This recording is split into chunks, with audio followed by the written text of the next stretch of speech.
आज है गणेश चतुर्थी और आज गणेश चतुर्थी के निमित्त आप सबको गणेश चतुर्थी की बहुत बहुत शुभकामनाएं। आज हम बड़ी उमंग और उत्साह के साथ गणेश जी को अपने घर में लाते हैं और उनकी स्थापना करते हैं। कोई 5 दिन का, कोई 7 दिन का, कोई 9 दिन का, तो कोई 11 दिन का, इस तरह से उनकी स्थापना करके पूजा करते रहते हैं। और ये बहुत अच्छी बात है कि हम गणेश जी को अपने घर में लाते हैं, जो ज्ञान के देवता है। और उनका आगमन अपने घर में होना ये अच्छा संकेत है, ये बहुत अच्छी बात है।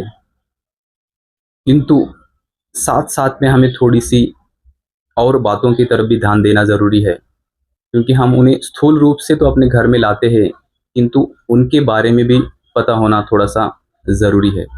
क्योंकि हम सबको पता है कि आज है गणेश चतुर्थी। गणेश अर्थात ही ज्ञान के देवता। अब जब ला ही रहे हैं ज्ञान के देवता को अपने घर में, तो अपने भीतर का भी ज्ञान जागृत होना बहुत ज़रूरी है। अगर हम अपने भीतर के ज्ञान को जागृत नहीं करेंगे तो सही स्थापना नहीं होगी।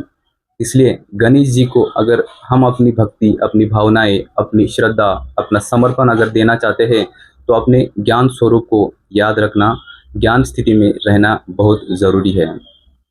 ग यानी ज्ञान, ग यानी ज्ञान, न यानी नष्टो मोह, जो नष्ट मोह है, जिसमें किसी भी प्रकार का मोह नहीं है, वो है नष्टो मोह। और जो निमित्त भाव रखकर अपना कार्य करता रहता है, जो अपने भीतर कोई अहंकार नहीं रखता है, वो है निर्माण भाव। स यानी संपूर्णता को समझने वाला, कि असली संपूर्णता क्या है उसे जानने वाला, उसे कहते हैं गणेश। तो इन सारी बातों को हमें थोड़ा सा गहराई से जानना ज़रूरी है, और जानते जानते उसका स्वरूप बनना भी ज़रूरी है। जब तक हम उन बातों को जानेंगे नहीं, जब तक हम उन बातों को समझेंगे नहीं, जब तक उन बातों को अपने जीवन में लाएंगे नहीं, तब तक सच्ची गणेश चतुर्थी नहीं होगी। इसलिए जैसे ही हम गणेश जी को देखते हैं, तो उन्हें देखते ही हमारे बुद्धि में कुछ बातों का, कुछ बातों की जागृति होना ज़रूरी है। जैसे ही हम उन्हें देखते हैं, तो पहले उनका सिर अर्थात हेड दिखता है। तो इसका क्या अर्थ है? गणेश जी का जो सिर है वो बड़ा है। तो इससे हमें यह समझ मिलती है कि सिर बड़ा, इसका अर्थ है कि उनकी बुद्धि में ज्ञान है, उनकी बुद्धि में ज्ञान है, और वो ज्ञान का प्रतीक उनका सर है। और जैसे नीचे आएंगे तो हमें उनके कान भी दिखेंगे। कान कैसे है? ऐसे बड़े बड़े हैं। तो इससे हमें क्या समझ मिलती है?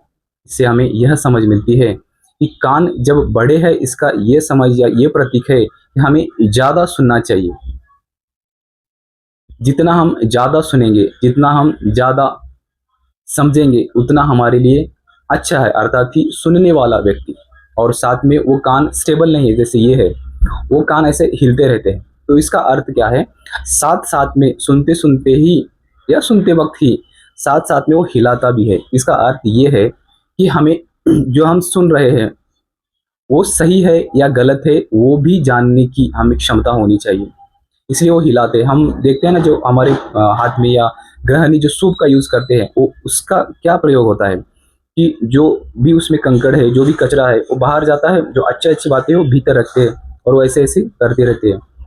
तो इसी तरह से ये जो कान है, ये भी उसी का ही प्रतीक है। तो इसलिए अच्छी बातों को ग्रहण करना, और जो बातें ज़रूरी नहीं है उसको निकालना या सुनना ही नहीं है, ये इसका दूसरा अर्थ है।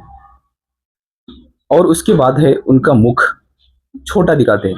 उनका मुख ज़्यादा तो दिखता भी नहीं है। इसका अर्थ है कि ज़्यादा वाचा में ना आए तो अच्छी बात है, क्योंकि जितनी ज़्यादा वाचा में अर्थात बोलचाल में आएंगे, उतना ही देहभान बढ़ता है, और जितना ही देहभान बढ़ेगा, उतनी ही गलतियां होने की संभावना होती है। इसलिए कम बोलना अच्छी बात है। जितना कम बोलेंगे उतना हमारे लिए भी बहुत अच्छी बात है। तो हम उनके मुख को देखकर यह सीख सकते हैं कि कम बोलना ज़रूरी है या कम बोलना चाहिए। उसके बाद है दाँत। एक्चुअल में हाथी को तो दो दांत ऐसे बड़े बड़े रहते हैं, किंतु गणेश जी का एक दांत कटा हुआ है और एक दांत बड़ा है। तो इसका अर्थ यह हमें लेना चाहिए, या उसका यह अर्थ निकलता है कि हमारे जीवन में जो ड्युअलिटी है, जो द्वैत है, वो खत्म होना चाहिए, क्योंकि द्वैत के कारण ही हमारी सारी समस्याएं आती हैं। पहला द्वैत यही है कि हम अपने आप को स्त्री, अपने आप को पुरुष, अपने आप को डॉक्टर, अपने आप को टीचर, बिजनेसमैन, ये वो बहुत सारे लेबल्स के साथ जीते हैं, और जो अद्वैत को न समझने के कारण द्वैत में हम जीते हैं। और जब हम द्वैत में हम जीते हैं तो अपने आप को देह समझते हैं, और जैसे ही हम अपने आप को देह समझते हैं तो देह के साथ सब कुछ आ जाता है, और जैसे ही सब कुछ आने लगता है तो अद्वैत खत्म होता है और द्वैत भाव शुरू होता है। और वहीं से जाति, रंग, रूप, तू, मैं, मेरा, तेरा आदि बातों की जागृति होने लगती है। तो इन सारी बातों से दूर होकर, इन सारी बातों से उपराम होकर अपने सत्य स्थिति को जानना ही एक दंत है। इसको ही अद्वैत कहते हैं। अद्वैत यानी जहाँ कोई ड्युअलिटी नहीं है, जहाँ कोई दूजा भाव नहीं है। जैसे ही हम अपने मूल स्वभाव में आएंगे, जैसे ही हम अद्वैत में रहेंगे, तो ना कास्ट रहेगी, ना जाति रहेगी, ना धर्म रहेगा। और जब जाति और धर्म, तथाकथित धर्म के बारे में यहाँ पर बातचीत हो रही है, जब वो रहेगा ही नहीं तो ना झगड़े की बात रहेगी, ना कोई द्वेष रहेगा। हर एक के प्रति शुभ भाव और शुभ चिंतन रहेगा। और जब हम सभी एक स्थिति में, एक दृष्टिकोण से अद्वैत होकर जिएंगे, तो हम सब में भाईचारा रहेगा और हम सभी एक दूसरे के प्रति शुभ चिंतक बनेंगे। इसलिए हमें उस एक दंत को सही रीति से जानना है और उसका सही अर्थ निकाल कर अपने जीवन में इम्प्लीमेंट करना है। और जैसे ही थोड़ा सा हम और नीचे जाते हैं तो इनका, गणेश जी का जो पेट है वो थोड़ा सा बड़ा है। तो उस पेट से हमें क्या सीख मिलती है? वो पेट हमें क्या सिखाता है? वो पेट हमें यह सिखाता है कि जितना हो सके अपने आप में समाओ।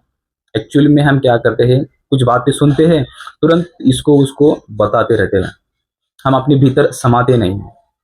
इसलिए अच्छाई को, बुराई को, जो भी अपने पार्ट में मिला है उसको अपने में समाओ, ना कि उसको ऐसे वैसे किधर भी फैलाओ। क्योंकि बुरी बातें हम जितना शेयर करेंगे बुराई उतनी बढ़ती है। इसलिए अच्छाई को समाओ, बुराई को भी समाओ, और उसको सही रीति से जानकर, उसका सही एनालिसिस कर कर उसका सही जगह पर उसका सेटलमेंट करना ही इस पेट का मतलब निकलता है। तो इसलिए इस पेट का यही अर्थ है कि बातों को, अपने शब्दों को, अपनी अच्छाई और बुराइयों को अपने भीतर रखे और उसको सही सही एनालिसिस करके आगे फॉरवर्ड करें, ताकि अपना भी कल्याण हो और औरों का भी कल्याण हो। और कुछ एक जगह पर हमने देखा है, गणेश जी का एक पैर नीचे है और एक पैर ऊपर है। तो इससे हमें क्या सीख मिलती है? इससे हमें यही सीख मिलती है, वो इंसान हर समय रेडी है अच्छी बातों के लिए, अच्छे कार्य के लिए। एक पैर नीचे है, इसका अर्थ है कि वो रेडी है किसी भी सेवा के लिए, अपना एक कदम आगे बढ़ाने के लिए। और जैसे ही हम उनके जो बैठने का जो पोस्चर है, उस पोस्चर को हम जब देखेंगे तो हमें ये सीखना चाहिए, या उन्हें, उनसे हमें ये जानना चाहिए कि ये जो प्रतीक है हमें यह सिखा रहा है कि हमें हर समय अलर्ट रहना ज़रूरी है, हर समय अच्छे काम के लिए अपना कदम आगे बढ़ाना ज़रूरी है। उनके हाथ में कुल्हाड़ी भी दिखाते हैं, तो इसका क्या मतलब है? कुल्हाड़ी का अर्थ है अपने बंधनों को काटना। कुल्हाड़ी का अर्थ है अपने अज्ञान रूपी, जो भी अपने भीतर अज्ञान का जंजाल रच चुका है, उस अज्ञान के जंजाल को काटने का प्रतीक है कुल्हाड़ी। इसलिए जैसे ही हम उस कुल्हाड़ी को हम देखेंगे तो हमारे भीतर का जो जंजाल है हमें वो दिखना चाहिए, और हम ज्ञान से उस जंजाल को काटना चाहिए। इसलिए उस कुल्हाड़ी का सही रीति से हमें अर्थ निकालना चाहिए। और मोदक है अर्थात मिठास है, मोदक है सेलिब्रेशन है, मोदक है जितना हम अच्छी रीति से जिएंगे उतना ही हम औरों को भी अच्छी अच्छी बातें देंगे। इसलिए जब पूजा होती है, जब आरती होती है, सब कुछ होता है, तो अंत में हम सबको क्या देते हैं? मोदक देते हैं प्रसाद के रूप में। ऐसे ही जब हम अपने जीवन में बुद्धि में अच्छा ज्ञान रखेंगे, कर्म हमारे अच्छे रहेंगे, बोल हमारे अच्छे रहेंगे, तो हम हर वक्त हर एक को मोदक दे रहे ऐसा अपना जीवन हो जाता है। ये 5 दिन, 7 दिन, 9 दिन या 11 दिन की बात नहीं है, बल्कि ये हमारी लाइफ़स्टाइल बन जाती है।